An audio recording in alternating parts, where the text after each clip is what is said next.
여러분 안녕하십니까.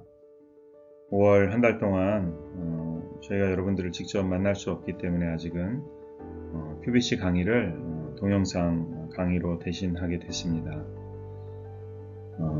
좀 생소한 그런 포맷이기는 하지만 또 이 시간을 통해서 또 함께 하나님의 은혜를 나누는 그런 시간이 됐으면 좋겠다라는 생각을 합니다.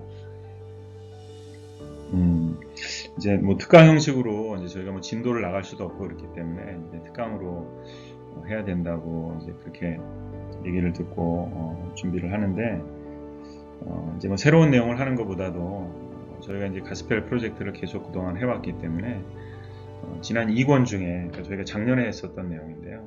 2권 그 유닛 2에 보면 거기에는 이제 율법의 하나님이라 그래서 우리가 율법, 계명, 성막, 제사 이제 이런 부분들에 대해서 이제 나눴던 내용들이 있습니다.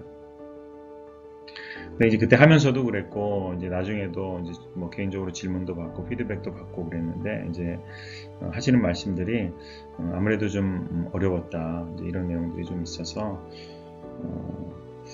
깊이 들어가서 디테일한 내용을 다 다루는 것보다도 굵직굵직한 얘기들을 우리가 좀 다시 한번 나누면서 그 안에 담겨 있는 깊은 의미, 또 하나님의 마음 이런 것들을 좀 함께 다시 한번 좀 쉽게 이해할 수 있는 이제 그런 강의를 좀 하면 어떨까 이런 생각을 좀 하게 됐고요. 그래서 한 2주나 3주 정도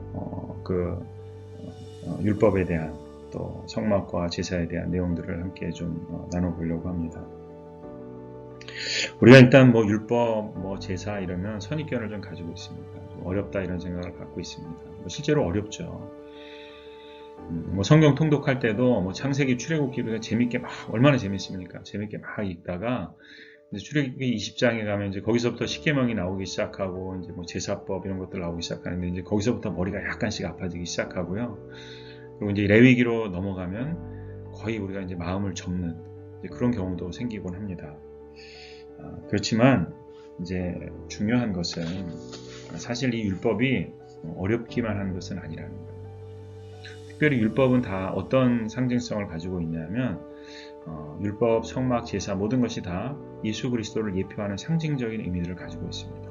물론 이것이 쉽지는 않겠지만 우리가 이번 특강을 통해서 깊은 얘기보다는 하나님께서 우리에게 이 어려운 제사법과 율법과 성막과 이런 지켜야 할 많은 규례들을 통해서 도대체 뭘 얘기하고자 하시는 건가, 그것을 좀 이해하는 그런 시간이 됐으면 좋겠습니다.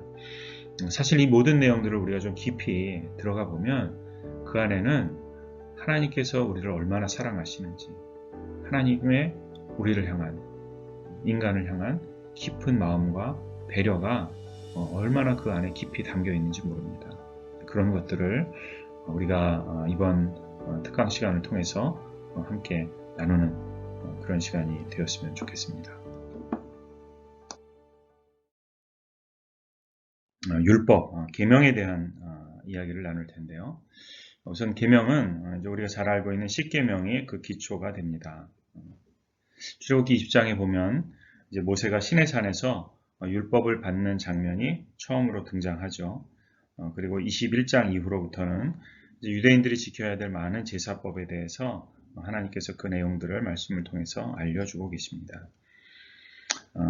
우리가 잘 아는 것처럼 이제 이 히브리 사람들, 유대인들은 이 율법 지키는 것을 아주 목숨처럼 소중하게 여겼습니다. 물론 당연한 얘기겠지만 하나님께서는 이 율법을 지키라고 주셨습니다. 율법대로 살라고 주신 명령입니다. 그러니까 당연히 지키는 것이 맞겠죠. 그래서 신명기 8장 1절 말씀에 보면 내가 오늘 명하는 모든 명령을 너희는 지켜 행하라. 그리하면 너희가 살고 번성하고 여호와께서 너희 조상들에게 맹세하신 땅에 들어가서 그것을 차지하리라 이렇게 말씀하기도 하고요. 또 여호수아서 1장 8절에도 보면 이 율법책을 내 입에서 떠나지 말게 하며 주야로 그것을 묵상하여 그 안에 기록된 대로 다 지켜 행하라. 그리하면 네 길이 평탄하게 될 것이며 내가 형통하리라 이렇게 말씀합니다. 율법은 말 그대로 지키라고 주신 것입니다. 지켜야 하는 것이죠. 그런데 만약에 율법이 하나님께서 계명을 우리에게 주시는 것이 그냥 우리가 맹목적으로 이것을 지키는 것이 전부 다다. 맹목적으로 지키는 그 명령이기만 하다. 그러면 사실 우리가 좀 질문을 가질 수밖에 없는 것이 율법의 내용을 우리가 한번 살펴볼 때 여러분 율법을 지키면서 사는 것은 결코 쉽지 않습니다. 쉽지 않은 것이 아니라 이것은 사실은 불가능한 것이죠. 율법이 정말로 하나님의 명령이고 순종해야 될 기준이고 그것이 율법의 전부 다라고 한다면 그래서 그것을 지키지 않으면 우리는 실패할 수밖에 없다고 한다면 그러면 사실은 율법은 폭력이라는 것입니다. 그런데 율법은 그것이 다가 아니라는 것이죠. 마땅히 우리가 지켜야 할 명령은 맞지만 우리가 율법을 규례와 명령으로만 이해하면 우리는 율법 안에 담겨있는 하나님의 깊은 마음을 다 이해할 수 없습니다. 자, 그렇다면 여러분 율법을 다른 단어 한마디로 표현하면 뭘까요?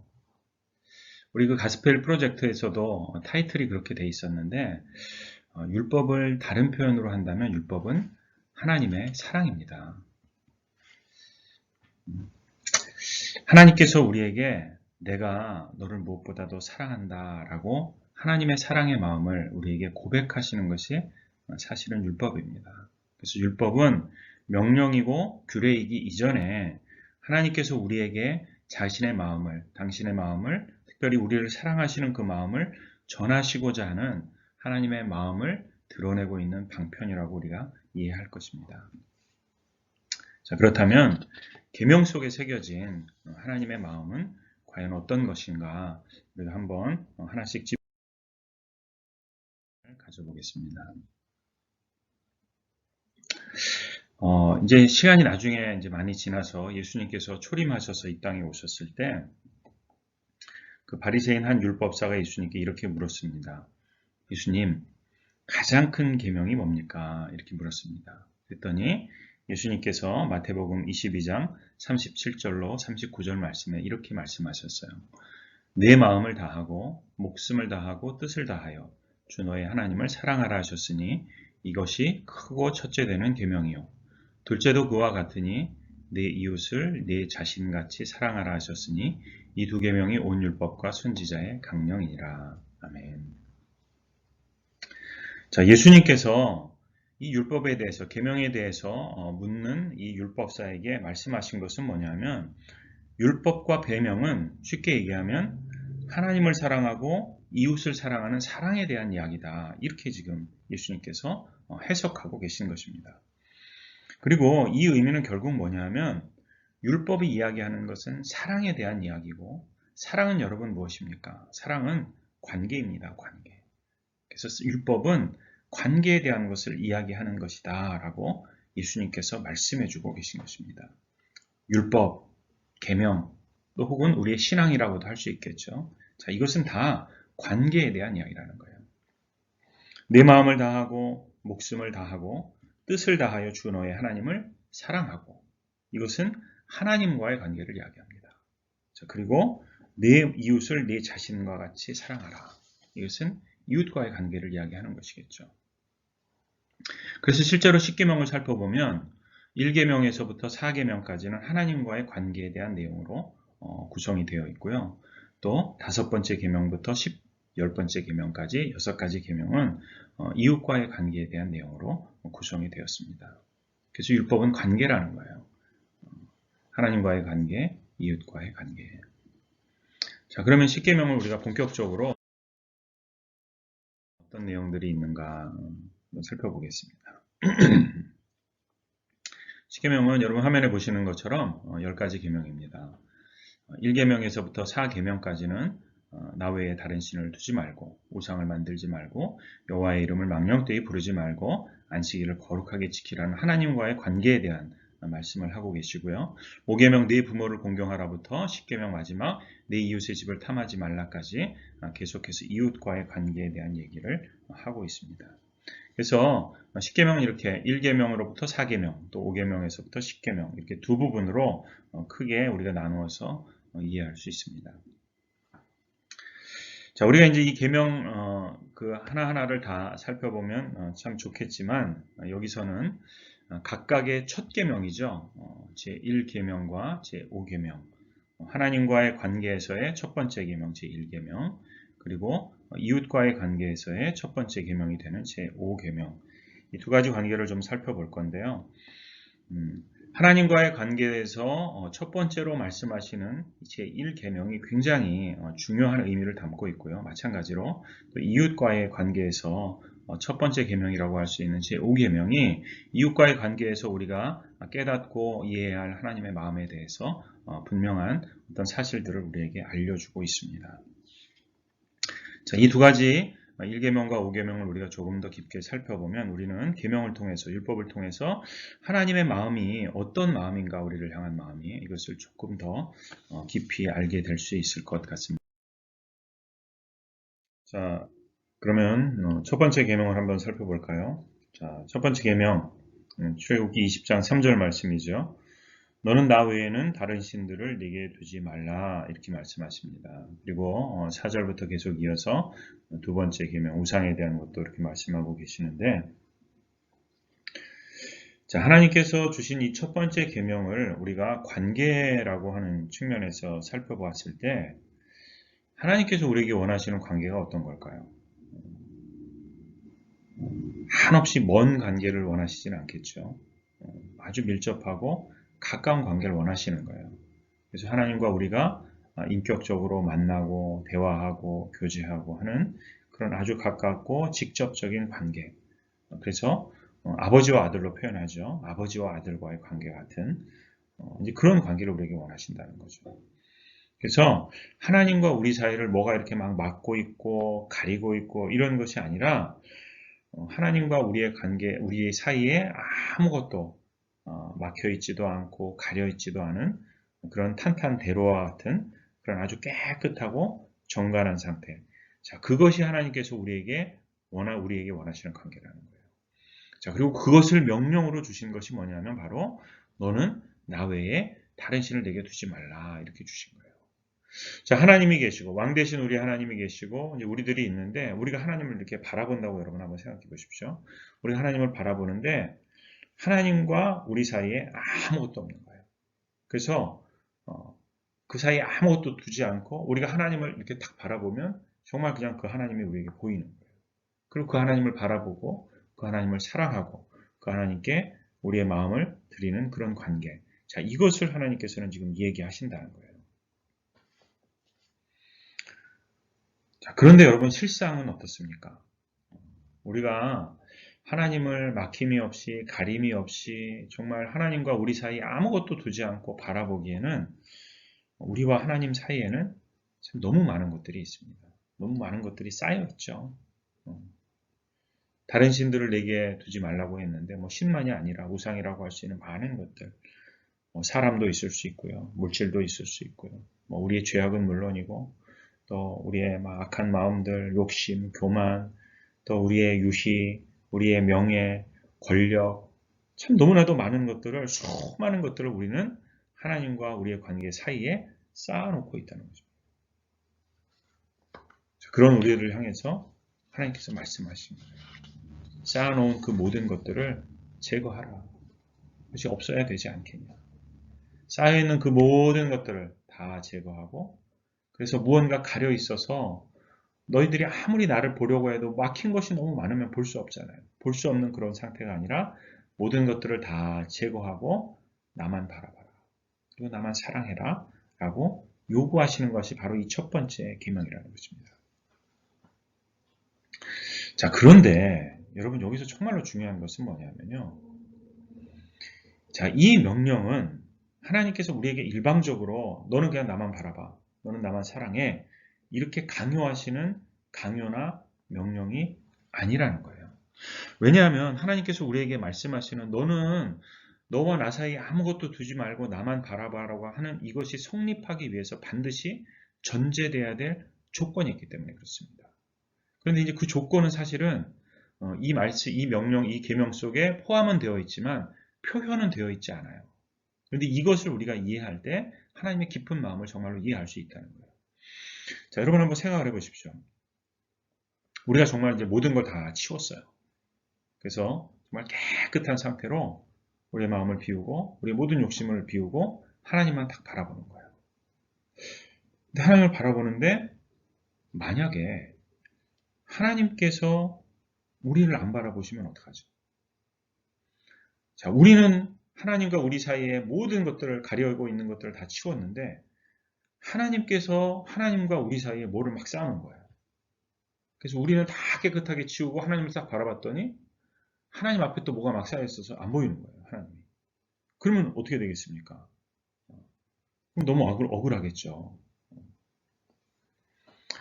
자, 하나님께서 너희들은 너와 나 사이에 아무것도 두지 말고 나만 바라봐라 라고 말씀하시는 이것은 일방적인 명령이 아니에요.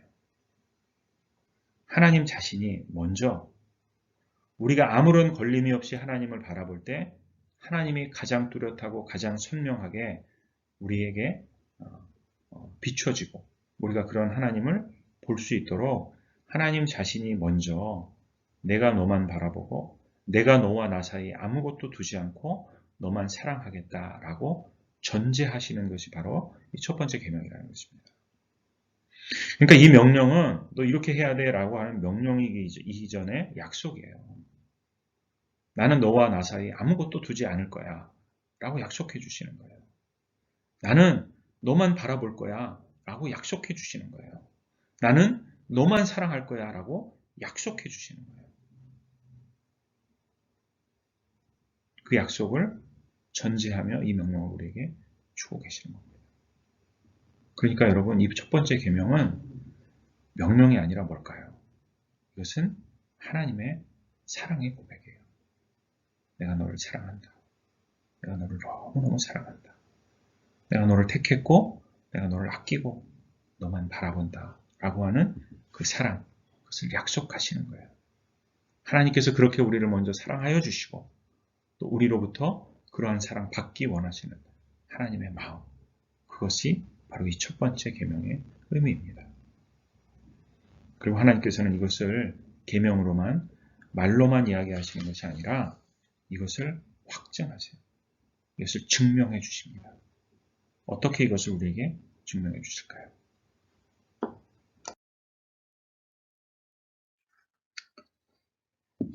하나님께서 자신의 사랑을 확증하신 사건이 바로 우리가 잘 알고 있는 예수님께서 우리의 죄를 다 지시고 십자가에 달리신 바로 그 사건입니다. 로마서 5장 8절 말씀인데요. 우리가 아직 죄인 되었을 때에 그리스도께서 우리를 위하여 죽으심으로 하나님께서 우리에 대한 자기의 사랑을 확증하셨느니라 이렇게 말씀합니다.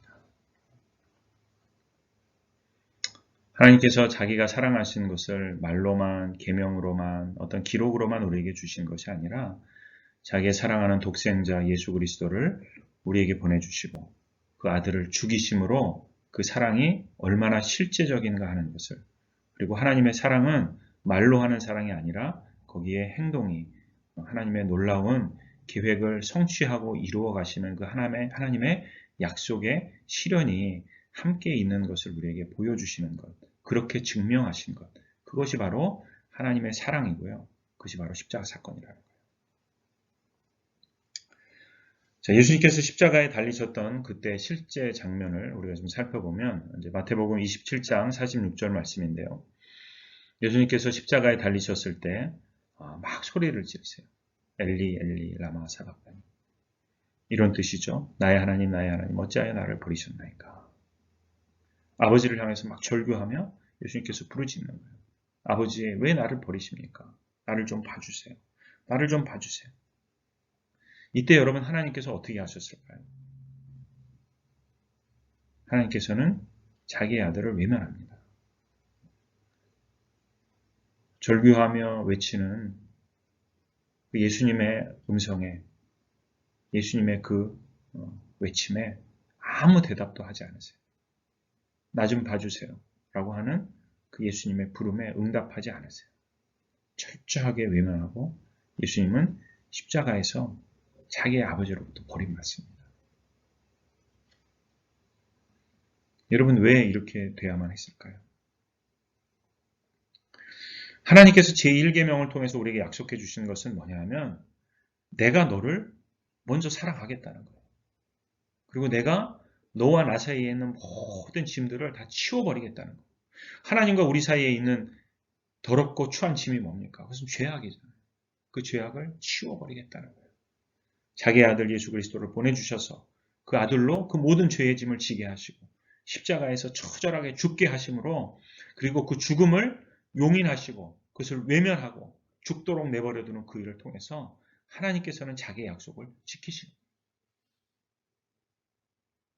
그렇게 아버지 하나님은 자기의 독생자 아들 십자가에 달려 이리 뜯기고 저리 찢겨 죽어가고 있는 그 아들을 외면하십니다. 그런데요, 하나님께서 사랑하는 자기의 아들을 그렇게 외면하셨던 그 순간 하나님이 바라보신 존재가 있어요. 여러분 누구겠습니까? 그 존재가 바로 우리들이라는 거예요. 자기의 아들 독생자를 내버려두고 외면하고 버림받도록 십자가에 그저 놓아두고 그 순간 바라본 존재가 여러분과 저라는 겁니다. 내가 너와 나 사이에 아무것도 두지 않겠다. 내가 너를 먼저 사랑하겠다. 내가 너를 먼저 바라보겠다. 라고 첫 번째 계명을 통해서 약속하신 그 하나님께서 십자가에 달린 자기 아들을 외면하고 우리를 바라보시는 거예요. 그것이 여러분 첫 번째 계명의 진짜 의미이고 그것이 십자가 사건을 통해서 확증된 것입니다.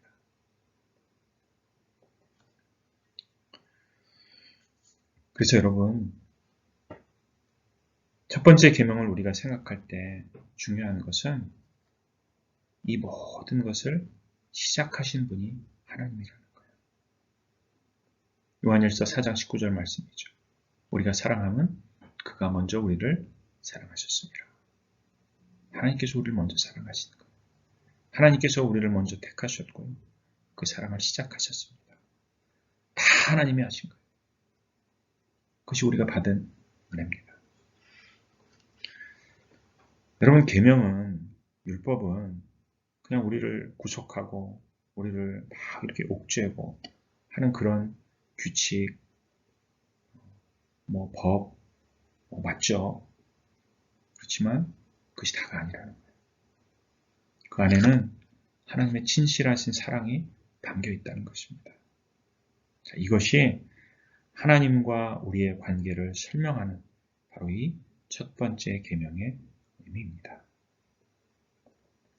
자, 그럼 이제 우리가 두 번째 계명, 이웃과의 관계에 대한 것이죠. 두 번째 계명도 함께 살펴보도록 하겠습니다.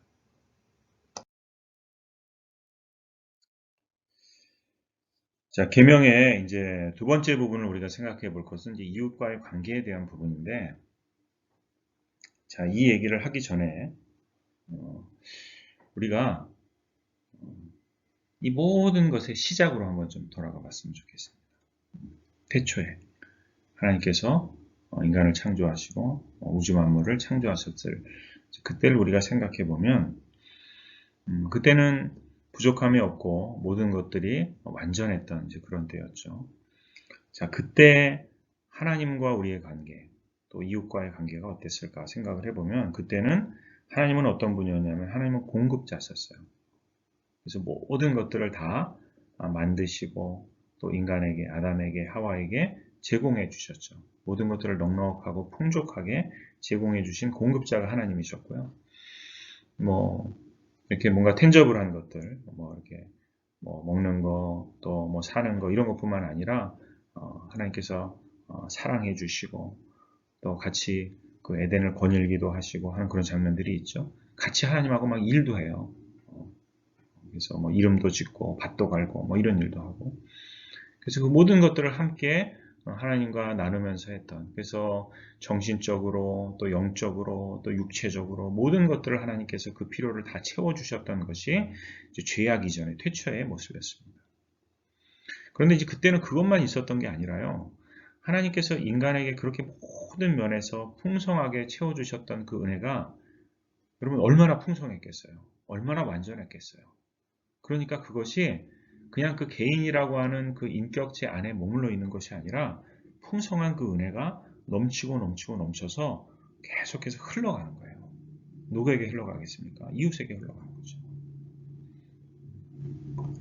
그래서 태초의 관계를 생각해 보면 하나님께서 모든 것의 원천이 되시고 공급자가 되시는 하나님께서 풍성한 은혜와 모든 필요를 다 채우시고 공급해 주시는 그것들이 넘치고 흘러서 이웃과의 관계 안에서도 풍성한 은혜로 나타났던 이제 그것이 바로 죄악 이전의 모습이었다는 것입니다. 자, 그런데 이제 우리는 지금 죄악 이후의 상황을 다루고 있죠. 자, 하나님께서 첫 번째 계명을 통해서 하나님이 우리를 얼마나 사랑하시는지, 우리와의 관계를 얼마나 다시 회복하고 싶어 하시는지, 그 죄악 이전의 관계로 돌리고 싶어 하시는 그 하나님의 마음을 우리가 생각해 보았다면 하나님은 계속해서 그 마음을 태초에 그렇게 했듯이 이웃과의 관계로 확장하고 싶어 하시는 것이 하나님의 마음이라는 거예요. 그래서 이 율법은요, 하나님과의 관계 회복에서 그치는 것이 아니라 그 율법이 지향하는 곳이 있습니다. 지향하는 곳이 어디냐면 바로 이웃과의 관계라는 거예요. 하나님과의 관계에서 시작된 이 계명, 율법은 이웃과의 관계로 확장돼서 그 이웃과의 관계도 넉넉하고 풍성한 하나님의 은혜로 채워지는 것을 말씀하고 있다는 것입니다. 자, 그런데 이제 여기서 중요한 것이 있습니다. 자, 이웃과의 관계를 얘기하면서 하나님께서 첫 번째로 주신 계명, 바로 다섯 번째 계명이죠. 출애굽기 20장 12절 말씀입니다. 내 부모를 공경하라. 그리하면 내 하나님 여호와가 내게 준 땅에서 내 생명이 길리라. 자, 이웃과의 관계를 이야기하면서 하나님께서 우리에게 첫 번째로 소개하고 있는 이웃이 누구냐면 부모입니다. 부모. 우리 부모님이에요. 여러분 좀 이상하지 않습니까? 우리 부모님을 이웃이라고 보통 생각하지는 않죠. 부모님이라고 생각하지. 자, 그런데 이웃과의 관계를 얘기하면서 하나님께서는 그 첫 번째로 누굴 얘기하냐면 부모님을 얘기한다는 거예요. 자, 왜 하나님은 우리의 첫 번째 이웃으로 부모님을 소개하고 계실까? 자, 여기에 또 하나님께서 우리에게 말씀하고자 하시는 이웃을 향한 우리의 마음이 어디에 서야 할까? 하나님의 그 깊은 생각과 마음이 담겨 있습니다.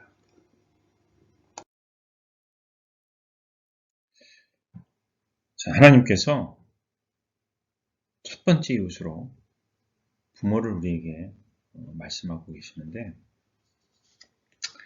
자, 이제 이 얘기를 하기 전에 우리가 좀 이웃에 대한 얘기를 한번 좀 생각해 보면 좋겠습니다. 누가 여러분 우리의 이웃일까요? 가까이에는 우리 교회로 치자면 교회 안에 있는 많은 형제 자매들이 우리의 이웃이겠죠. 우리가 세상 밖에 나가서도 직장 동료, 친구 많은 분들이 우리의 이웃이고 실제로 우리 옆집에 사는 분들도 우리의 이웃이고 많은 이웃이 있습니다. 자, 이웃은 많이 있는데 여러분 이웃에 대한 우리의 반응과 우리의 생각은 어떨까라고 생각을 해보면 우리는 주로 이웃에 대해서 어떻게 이렇게 반응하냐면 이웃을 취사 선택할 때가 참 많습니다. 왜냐하면 우리는 관계 가운데서 너무 많은 상처를 받아왔기 때문에 그렇습니다. 또 상처를 주기도 했겠죠. 늘상 우리가 사람들 때문에 많이 힘들어하잖아요. 어느 직장이든지 가면 정말 마주하기 참 어렵고 힘든 그런 사람들이 다 있게 마련이고 심지어는 교회에서도 우리가 그렇지 않습니까? 교회에서도 모두가 주 안에서 다 서로 사랑하고 이러면 좋겠지만 교회 안에도 늘 다툼이 있고요. 우리에게 어려움이 있어요. 관계라고 하는 것, 사람이라고 하는 것처럼 어려운 것이 없습니다. 그렇기 때문에 우리는 우리 이웃에 대해서 우리가 아주 의도적으로 악한 마음을 가지고 그러지 않겠지만 늘 좀 과격한 표현을 하자면 입에 달면 삼키고 또 쓰면 뱉는 이제 그런 습관들을 우리가 우리 자신도 모르게 다 가지고 있습니다. 그래서 어려운 사람은 만약에 이웃이라고 하는 리스트를 우리가 가지고 있다면 그 리스트에서 하나씩 제해버리는 거예요. 이 사람은 나하고 가깝게 지낼 수 있는 사람, 또 이 사람은 어려운 사람, 그래서 내가 상대하기 참 힘든 사람 이렇게 할 수 있다는 것이죠. 자, 그것이 우리가 은연중에 가지고 있는 이웃에 대한 우리의 생각입니다. 그런데 하나님의 명령은 그렇지 않다는 거예요. 하나님의 마음은 그렇지 않다는 거예요. 자, 왕 대신 우리 하나님과 우리의 관계. 자, 먼저 사랑하신 그 사랑이 우리를 타고 흘러서 넘쳐서 우리 이웃에게로 흘러가기를 원하시는 것이 하나님의 마음이라고 그랬잖아요. 자, 그런데 이것이 하나님으로부터 우리에게 이렇게 내려오는 것은 그래도 어느 정도 우리가 잘 하는 것 같은데, 이것이 이제 넘치고 흘러서 이웃에게 가는 것은 좋은 사람한테는 잘 갈 때가 있겠지만 불편한 사람, 싫은 사람, 미운 사람 안 된다는 거죠. 자, 그런데 하나님께서는 첫 번째 이웃으로 누구를 소개하고 있냐면 우리의 부모님이 너의 첫 번째 이웃이다 이렇게 얘기하고 있다는 거예요. 혹시 이 강의를 들으시는 분 중에 태어나실 때 내 부모는 이런 부모로 내가 태어나야 되지 이렇게 생각하고 태어나신 분은 아무도 안 계시겠죠. 우리가 태어났더니 부모님이 이미 계셨어요. 부모님은 유일하게 나를 제외한 모든 사람들 가운데 유일하게 내가 선택할 수 없는 사람이 부모입니다. 그렇잖아요? 남편도 내가 선택할 수 있어요. 아내도 내가 선택할 수 있습니다. 자식도 심지어 낳을지 안 낳을지 내가 결정할 수 있습니다. 이웃에 대해서도 금방 얘기한 것처럼 달면 삼키고 쓰면 뱉을 수 있어요. 얼마든지 할 수 있다는 것이죠. 그런데 부모는 하나님께서 우리에게 생명의 호흡을 허락하셔서 이 땅에 태어나신 그때 우리에게 그냥 주어진 거예요. 우리가 택한 것이 아니라 하나님께서 택하셔서 우리에게 주신 것이 부모라는 거예요. 하나님은 왜 이런 부모를 우리의 첫 번째 이웃이라고 소개하고 계실까요? 여러분, 이웃은 우리가 선택하는 것이 아닙니다.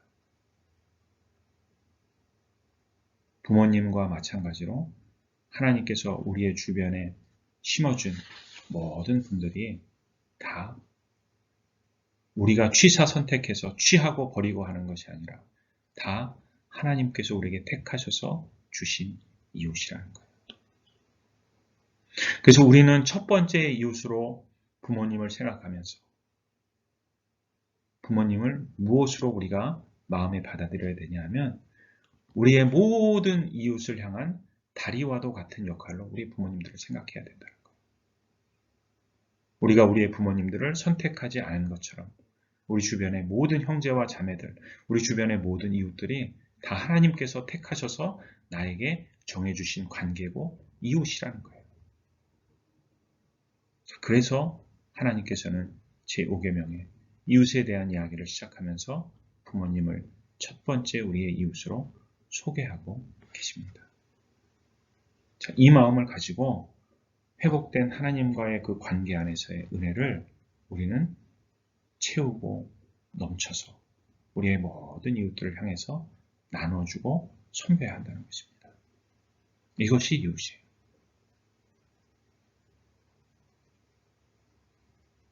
그것이 예수님께서 해석하셨다. 네가 네 자신을 사랑하는 것처럼 이웃도 사랑해야 한다고 하는 이웃을 향한 계명의 의미입니다. 자, 이렇게 첫 번째 계명과 또 다섯 번째 이웃에 대한 이 계명을 이해하면 사실은 우리는 이 계명을 통해서 하나님께서 우리에게 주시는 마음을 다 이해한 거예요. 하나님께서 우리를 사랑하시는 겁니다. 그리고 그 사랑이 우리의 취사 선택이 아니라 하나님께서 주신 것이라는 순종하는 마음과 겸비한 마음을 가지고 우리 이웃들에게 흘러 넘쳐가기를 원하시는 것. 그것이 하나님의 사랑의 마음, 율법과 계명에 담긴 하나님의 마음입니다. 자, 그럼 오늘 강의를 한번 정리해 볼까요? 자, 율법은 여러분 사랑입니다. 하나님께서 우리를 얼마나 사랑하시는지 말씀하시는 것이고요. 하나님께서 우리와의 관계를 회복하기 원하시는 하나님의 깊은 심중이 담겨 있고, 그래서 사랑하신 분도 하나님이시오. 우리를 먼저 택하신 분도 하나님이신 것을 우리에게 말씀하고 계시고요. 또 그것이 우리에게 멈춰 있는 것이 아니라 우리 이웃들에게 흘러가기를 원하시는데, 첫 번째로 소개했던 우리의 이웃, 부모님들을 통해서 부모님들이 마치 다리와 같은 역할을 해서 우리 이웃들을 생각할 때마다 우리가 어떠한 마음가짐으로 그들을 섬겨야 할지 하나님께서 말씀해 주고 계십니다.